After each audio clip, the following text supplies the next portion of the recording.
Okay, meeting support is telling me, so thank you, Dave, that there's nobody else in the waiting room, so we'll make a start. Item number 1 is apologies for absence. I don't think there are any apologies unless anyone wants to correct me. Fantastic. Any declarations of interest? I think for participating in the meeting, if you've got the desktop version of Zoom up, you can use the raise hand function. If you haven't got it, you can raise your hand, and I should be able to see that because I can see everyone on screen. Hello, Bert, I can see you. Did you want to participate, Bert, or were you just waving? No, I was just making sure that we were working.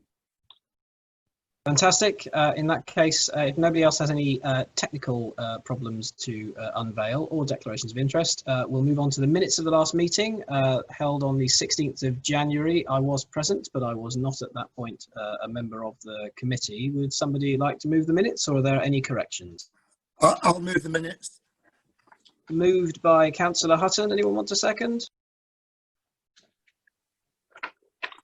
I wasn't there, so I can't assist you.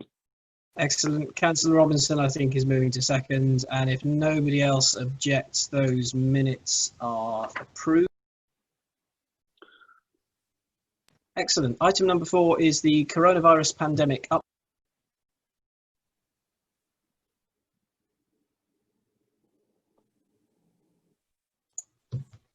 I'm not sure if anybody caught that. I keep losing my focus. First item is the coronavirus support update, and the leader will introduce this item, Councillor Tagg. Councillor Tagg, you are also muted. I'd lost my button as well there, Mark. Thank you, and good evening, members of the committee. Obviously, the report before us tonight is one of 3 that we're sending to our scrutiny committees for obviously your perusal. And it covers the areas that come under this committee. And the one tonight is customer services and digital services, people, organisation, development, health and safety, legal and democratic services, the financial impact, and also the recovery. I think when we look at customer services and digital services, before lockdown, this council was very well placed really with its remote working after moving to Castle House. But as the lockdown began to loom, a great effort was made by the ICT team and also under the guidance of Cabinet to get staff and members set up on teams to allow them to work from home, work remotely and carry on the business of the council. It was a giant leap that took place during that period because of COVID-19, and we're illustrated tonight by us all being here on Zoom able to contribute to a meeting. As part of the recovery, as we come out of this, I think we need to assess what's worked well during this process and then adopt anything that can help us to move forward and also possibly make savings in the future through using IT and digital methods. The customer service team, really take my hat off to them. They performed really well during this period.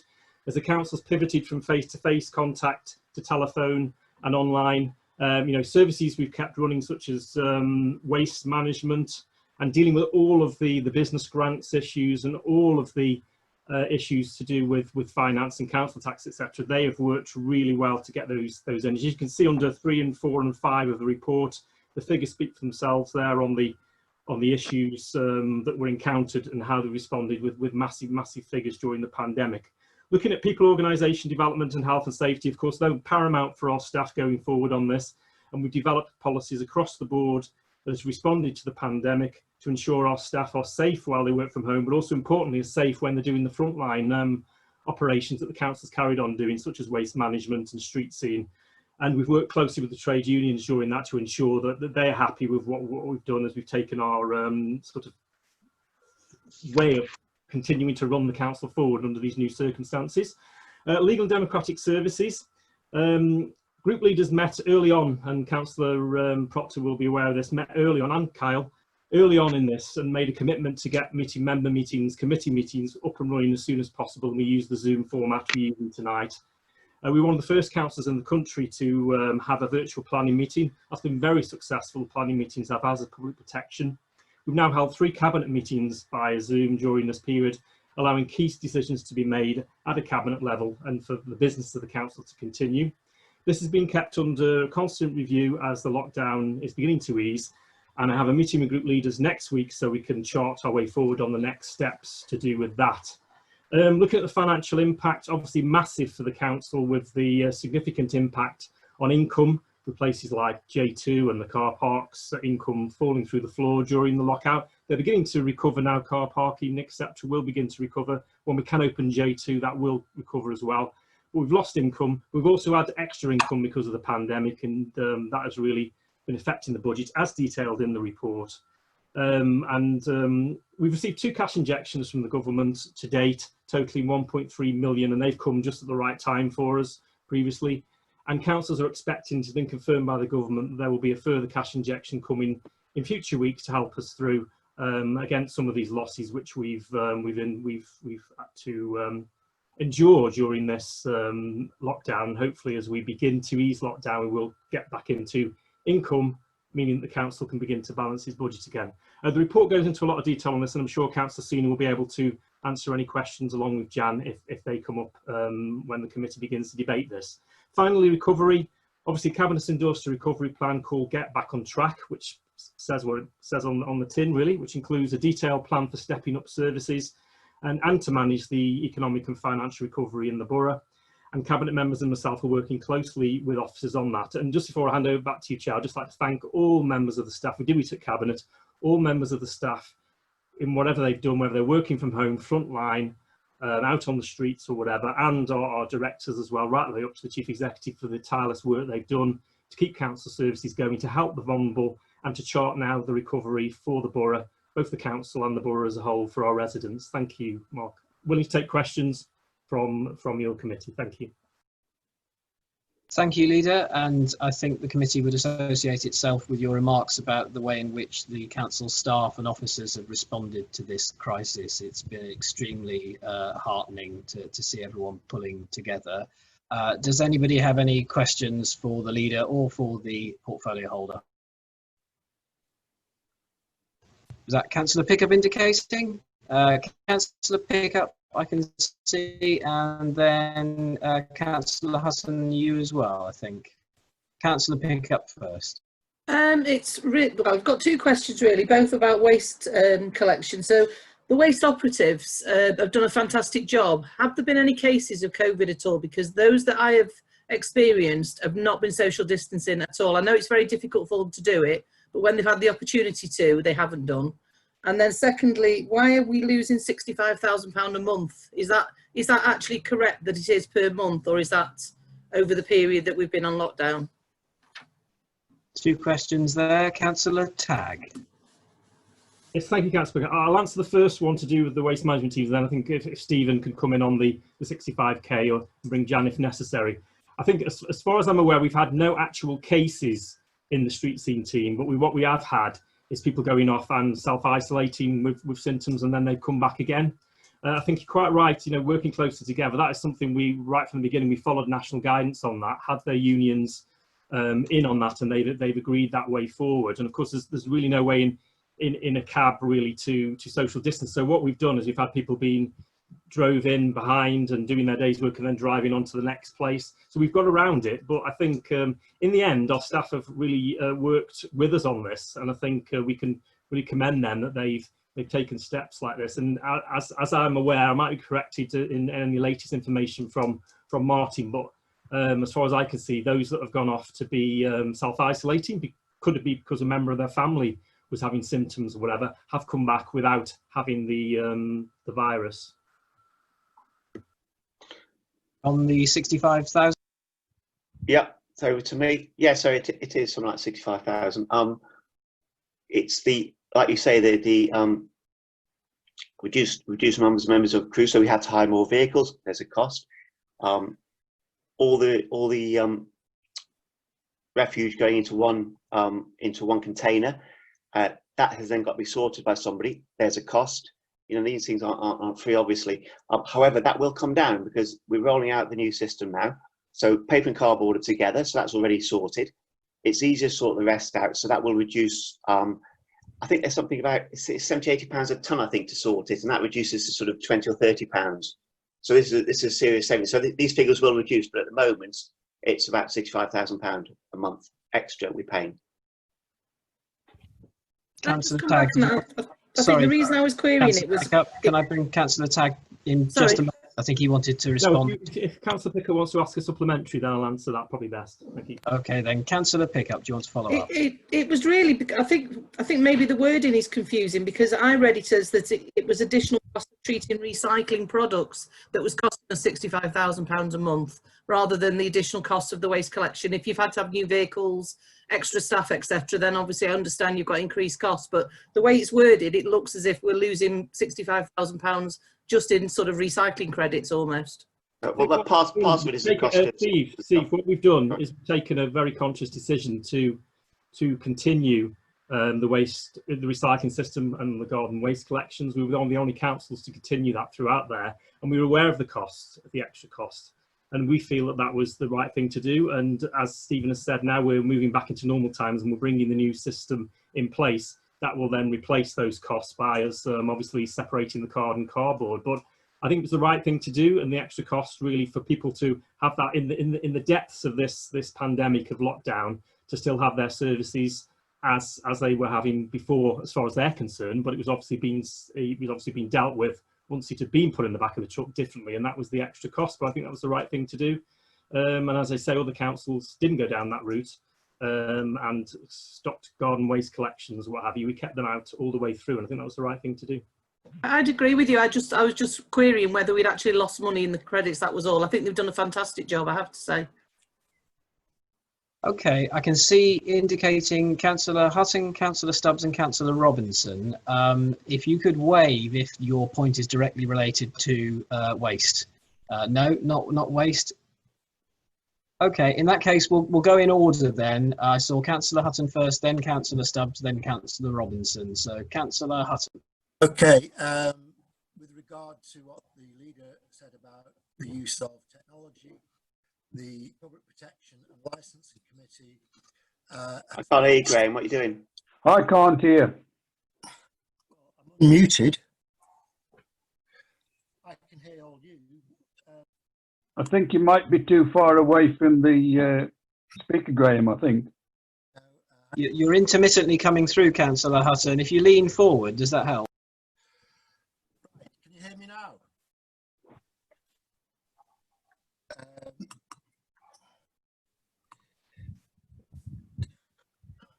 Is there anything covering your mic, Councillor Hutton? It sounds quite muffled. You haven't got paper sat on your... Oh, no, I haven't. Got you. Only minutes ago. So I've unmuted and muted and unmuted. Can you hear me now? Yes. Right. The Public Protection and Licensing Committee has met on using Zoom and Teams, and it's worked perfectly well. So congratulations to the staff on that. And also congratulations on introduction of the new recycling service. I had my first bin collected today. Sorry, Chair. I don't know if everyone else has got the same problem, but Councillor Hutton sounds like Norman Collier used to do on The Comedian. In my case. Yes, I think Councillor Hutton's connection is intermittent. Well done. I think we got the gist of that, Councillor Hutton. He was congratulating the council on many different things which have been well achieved. Councillor Tagg, do you have a response to what you made of that before we move on to Councillor Stubbs? No, seriously, I think if he wants to put the detail of his first bit of the question in the chat box, we could answer it from there. But secondly, I think he'd said he'd just started to receive or have his new collections with the bin and the bag, and he said it was going really well. And we're getting and one of the things which was sort of taxing us really whether to bring this in during the latter end of lockdown. But as we were already providing more or less a service with the old boxes, it felt the right thing to do was to accelerate bringing forward the new bins and bags and just completely move to the extra capacity that gives. And we're a couple of weeks into it now. It's growing every week as more and more people start using their bins and bags, but I think it's been successful. Okay, Councillor Stubbs, if you would like to ask your questions. Thank you, Chair. Basically, looking at the notes, obviously back in April, the Director of Resources gave an informal warning of a future possibility of having to issue the the Section 114 notice. Now, obviously, nobody here wants to get alarmist about that. It's a mechanism that a council may want to follow. Can I ask the director that, given what we know now and given what we've all read in the report, where are we with regards to the Section 114 now? Thank you, Chair. I think I'm going to ask Councillor Tagg to come in first, but then if he would like to defer to the officer, I'm sure he will do.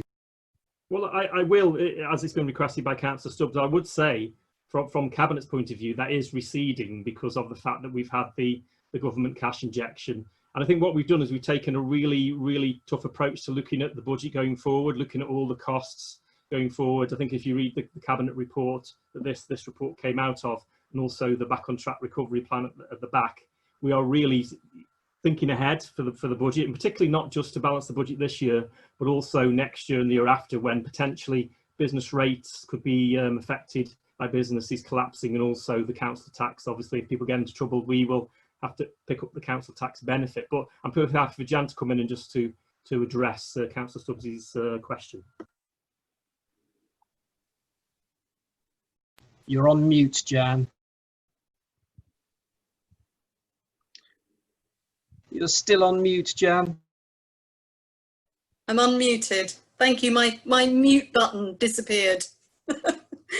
So the last Cabinet update report said that the immediate prospect of the Section 114 notice had receded, as the leader has said, as a result of the extra cash injection we had. But at this stage, it's difficult to say what the full financial impact is going to be, because that will depend on a number of factors: the extent and the duration of lockdown, how quickly we start to recover, income starts to recover as we emerge from lockdown, and also whether there is going to be a further government funding package. So as things stand, even on a reasonably pessimistic scenario, we can still balance the books in this financial year. But as the leader has said, the real difficulty that we have is going forward, the longer term impact, and particularly if we have to draw down our revenue reserves this year in order to balance the budget, because we would then have to replenish those reserves. And so we are revisiting all of the risk assessments on a monthly basis, and keeping that the possibility of a Section 114 notice on the table until such time as it's clear that we will not need one. However, what I would say is that in the last 2 weeks, SIPFA have actually issued updated guidance on Section 114 notices, and the current guidance suggests that prior to issuing a Section 114 notice, that Section 151 officers should be engaging with MHCLG to explore all possible avenues for averting the issue of a Section 114 notice. And so, that we would follow that informal process before we consider taking any formal action. It would only be if those informal discussions didn't yield a way through that didn't require us to issue such a notice. And the difficulty with the Section 114 notice in the current circumstances is that it wouldn't actually be terribly helpful to us, because in essence the Section 114 notice imposes a complete freeze on spending.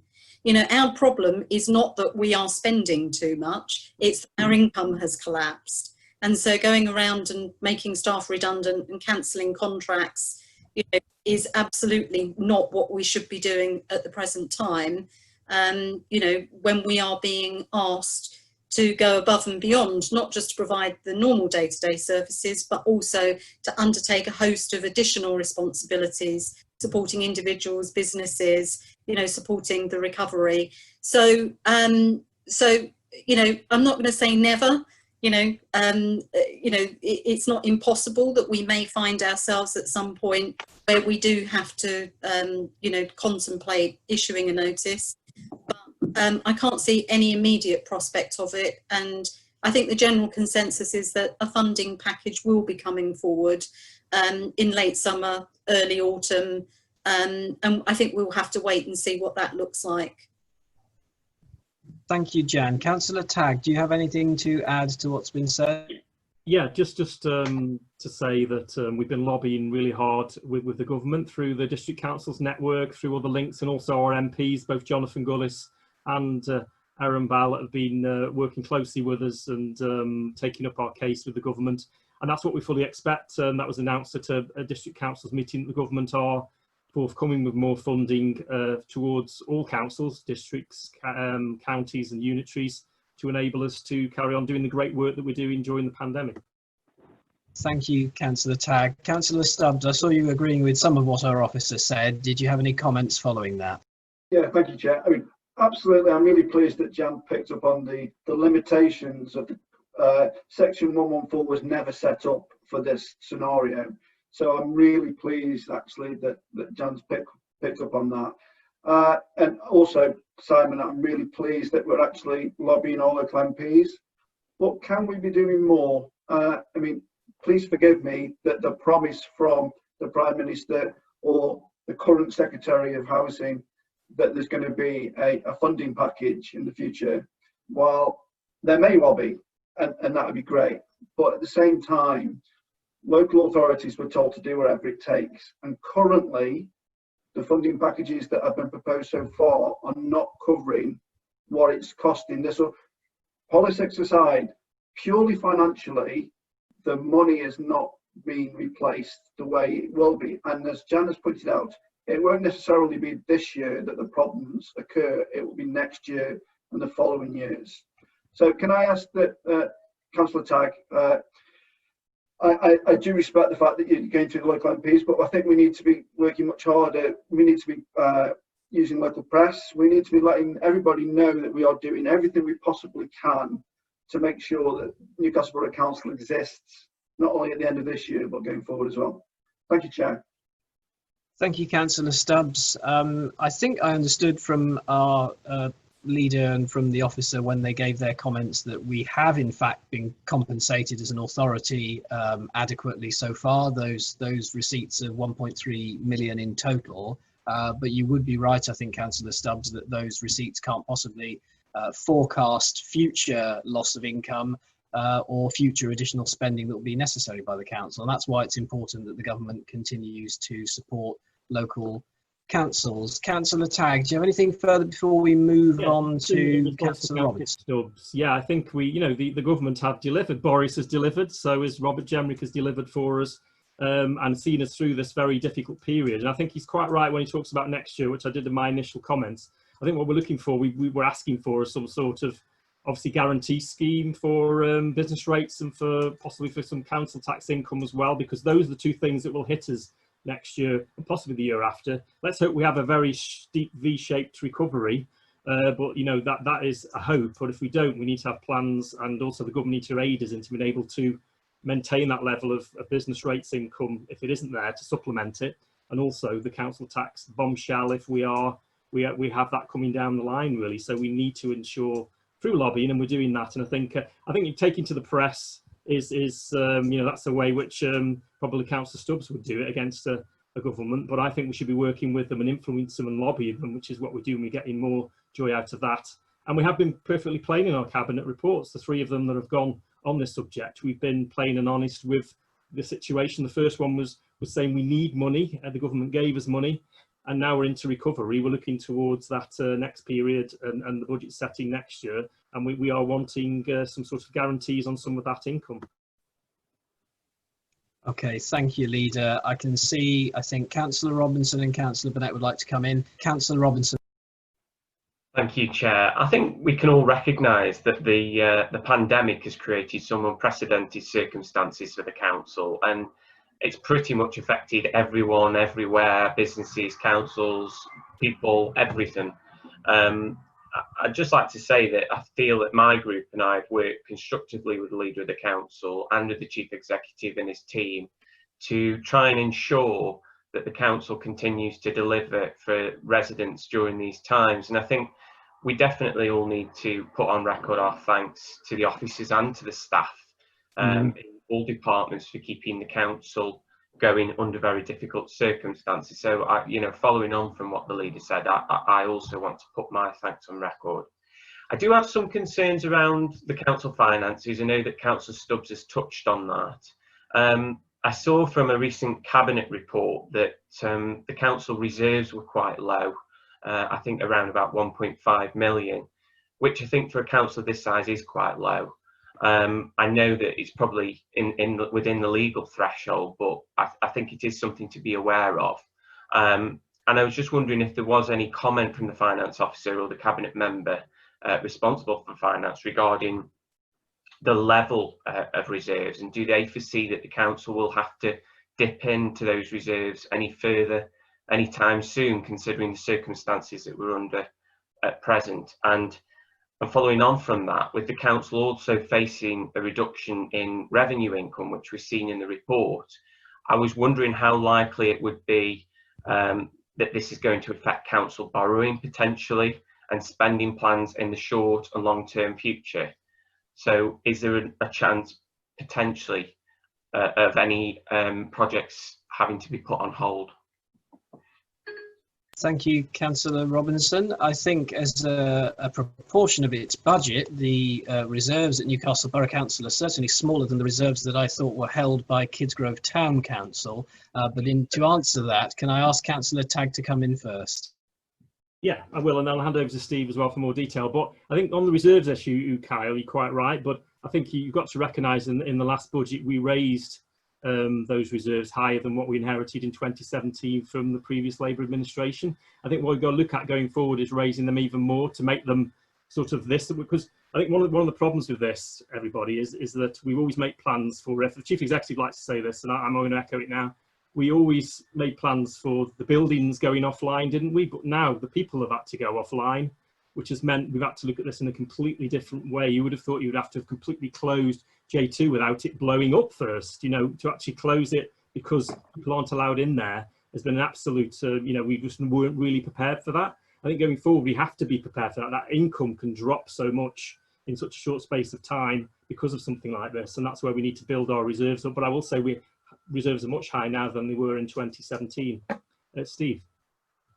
Yeah, thank you, Lydia. Yeah, not a huge lot to add to that really. They are higher than they were. We obviously want them to do more, and I think the finance director is getting a plan in place to increase those reserves, which is something we're all aware of. I mean, there's nothing you're telling us we don't know, but like the leader says, they are more than they were, and there's a plan in place to replenish them. I think, is the director got anything else she wants to say? Go ahead. Well, just to point out that as well as the general fund reserve, which is about £1.5 million, we do have other revenue reserves which we could draw down if we needed to. And we also have quite a large surplus in the business reserve, which is the surplus on business rates collection from previous years. So we do have more resources available to manage, the current financial squeeze than just the general fund reserve. The medium-term financial strategies, Councillor Sweeney and the leader have both said, did make provision for increasing revenue balances in future years. Difficult at the moment to see how we're going to be able to do that, but that has to be part of the longer-term strategy, to ensure that we're in a stronger position in the future, to manage any similar shocks to the system like the one that we've just experienced. So we will be revisiting the medium-term financial strategy. Hopefully, we'll have by the end of the summer, as I said previously, some greater clarity about government funding support. But there's still a great deal of uncertainty around the fair funding review, business rates reset, return of business rates to local control. So it's not going to be easy. And I think, for the next few years, it's going to be very challenging, but we absolutely have to find a way to do it. Thank you, Jan. Councillor Robinson, did you want to come back on that? Yeah, thank you for that answer. I do appreciate that, and I suppose it's one to watch. Just on the second question though, regarding borrowing and projects, obviously the financial situation we find ourselves in, it's difficult. So I was just wondering if I can have an answer to that. Councillor Tagg, would you like to answer that? Sorry, I overlooked that one, Carl. Yes, but I think it's one we shouldn't really be overlooking, because as you know, such things as Kids Go Sports Centre are key to that. And we're going to try and keep those on track. It's going to be difficult, but we've made commitments. So, you know, watch the space over the next few weeks to do with Kids Go Sports Centre. You know, we've committed to it. And I think you were at the last cabinet meeting on Zoom that we had, and you heard me say that my administration is committed to delivering that project. I mean, Steve worked with Paul Northcott and Jan sit on a capital review group, which is looking at ways of moving around capital projects to get them through and get them over the line during this year, those we can afford to do. But the big project with Kids Grove, there's the museum project as well, which is in the background too. But I mean, Steve, if you want to add anything on it's called CAC, which is a really awful name, this capital review group. But any news on CAC, Steve? No, we review on it. It is a wonderful name, isn't it? We review everything on it really, and any sort of rephasing of capital projects we've been doing to release the headroom that we need for this. But no, nothing as far as I'm aware is being stopped. It might be put back a bit, some bit, but obviously the pool isn't one of them, and we'll take it from there. But it's under constant review. Okay, thank you, Councillor Sweeney. Councillor Stubbs, does the point you want to raise directly relate to this? Go ahead then, Councillor Stubbs. Thank you, Chair. Basically, thank you, Jan, for that answer. Would you need to come back to full council, or could it go to cabinet, or indeed could you make the decision to unring fence those revenue reserves that you spoke about, or are they completely unring fenced at the moment? Thank you, Councillor Stubbs. I think that is a technical question that it's appropriate for the officer to respond, but if members could remember that we are here to hold the leadership to account and our portfolio holders. So, Jan, did you want to reply to that? Yes, thank you, Chair.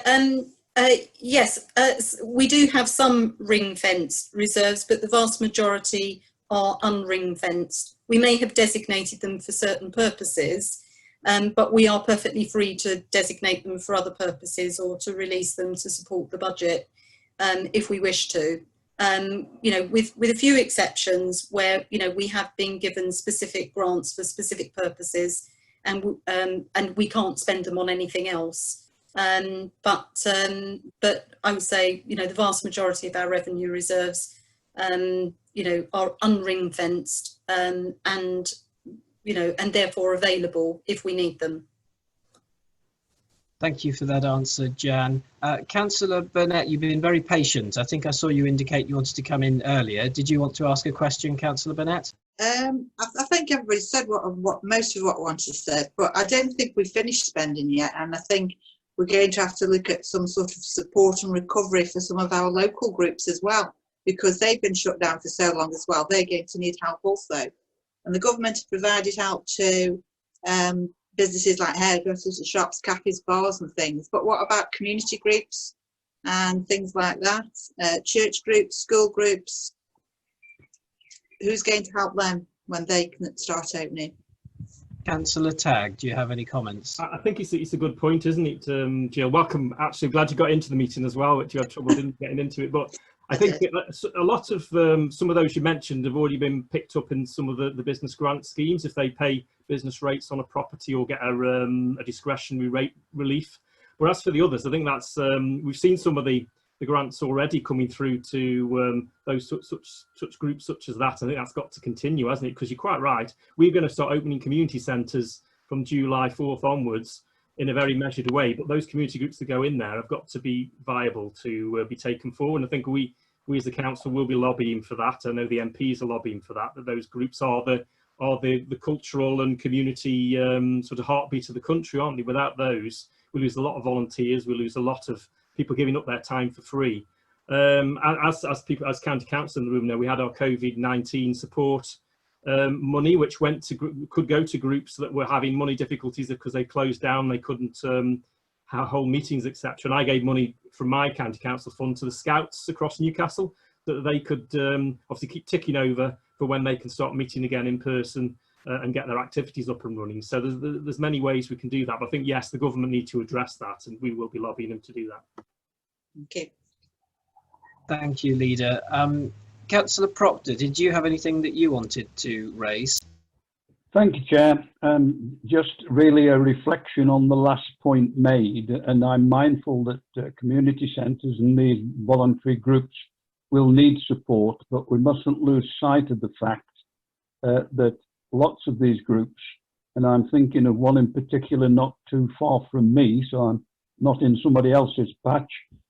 We have to be careful that we're not giving money to people who've got more money than we've got. Noted, I think. Councillor Robinson, did you want to come in? Yes, thank you, Chair. Just coming back off what Councillor Burnett said, which I entirely agree with, but I think one of the things that this pandemic has sort of helped to reveal is, I think we were already aware there was an issue around social isolation in all our communities, but there's been a real opportunity with the community response to identify where those people are and who they are.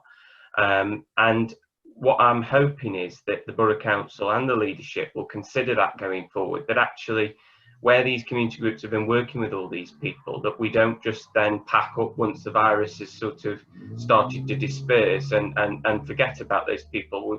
A lot of them have said in some of the activities that they've been involved with and some of the food parcels that have been delivered, they've said how amazing it's been, but how nice it would be that they could get involved with something afterwards, or, you know, and talking about the future. So I think there's a real opportunity now to tackle social isolation and go one step ahead. So I'm sure the leader will answer as sort of a view and something that he could do to sort of move this forward. Thank you.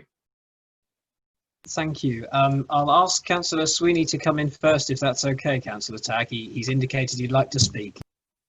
Yeah, Councillor Robinson, I absolutely agree with you. We have a virtual lap every 2 weeks, a Zoom lap, and this is one of the topics that we discuss at some length. That all these people who come out offering their help don't want to be lost. We need to employ them. So, not employ them. We need to remember who they are basically and keep using their services. So I absolutely agree with what you're saying. I'll let the leader put the meat on the bones, but the concept is absolutely right. I agree entirely with what you're saying. Go ahead, Simon. Yes, no, I think we've got that, Kyle. I think we've got that in our back on track recovery plan. There is a helping, supporting vulnerable and communities within there, and Helena Maxfield is working on that. And Stephen's quite right. You know, we're all active in our local laps, and we see that there is a lot of people been coming forward and getting up street, you know, action groups, etc. That's happening in my division.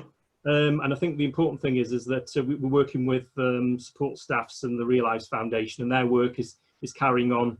After I had an email today from Realise Foundation, who are doing a and I forgot what it was, an online bingo or something, or an online something or other for some of their people that had come forward recently to volunteer, to keep them involved. I don't think it's a bingo, actually. I can't remember what it's some sort of online quiz or something for them to keep in touch and keep connected with the volunteering groups they've got involved with for the longer term. I think that's the right way to do it, and we can work with support staffs, the county and Realise Foundation and our own staff really to get out there and keep that community spirit going, because we need it, and it doesn't necessarily cost us anything as long as we can direct it in the right direction to help communities. Thanks very much for that, Leader. Does anybody else have anything they'd like to raise? Councillor Robinson, your hand is still up in the participants panel. Yeah, thank you, Chair.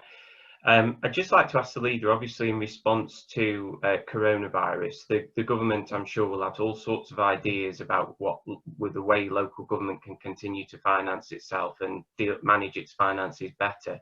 And I know that from some of the work that's been done at the LGA and some of the discussions that have taken place, there have been suggestions that the government may look at local government reorganisation as part of sort of tackling the difficulties around the finances.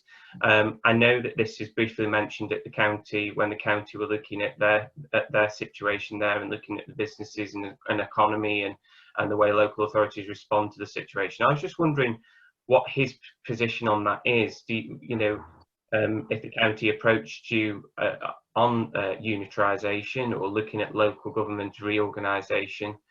What would your position be on that? Because I suppose if it comes from the government as well, it is something that we need to be aware of and consider. And as I say, it is something that's been mentioned at the LGA recently. Thank you. Councillor Tagg.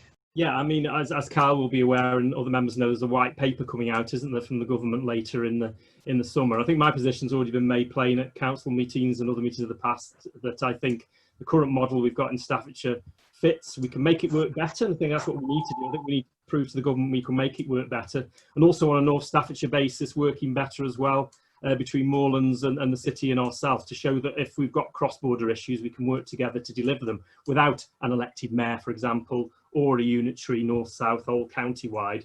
But it was quite clear when I've heard the Minister Simon Clarke speak, which is at some of the district councils meetings that myself and Martin are now plugging into to do that lobbying of the government. There was one actually earlier in the week, and he was quite plain that, you know, one size doesn't fit all, and obviously the government do prefer mayors and unitaries, but where people can actually prove that they can deliver, whether it's on an enhanced two-tier or it's across a sub-region, there's no need to change the structures, and money could follow some of those. You know, they could begin to devolve money to councils that get their act together, rather than going unitary or becoming mayoral areas. I think that's the route we should take, because I think there's money and devolved powers which we need, really, particularly on transport, for example.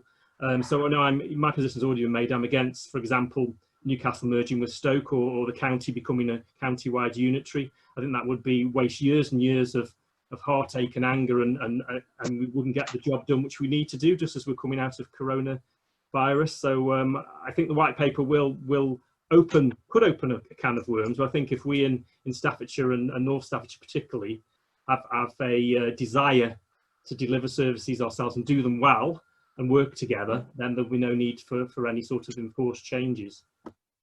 Thank you very much, Councillor Tagg, for that clear answer, which I found very reassuring. I've got two members indicating they'd wish to speak, Councillor Hutton and Councillor Stubbs.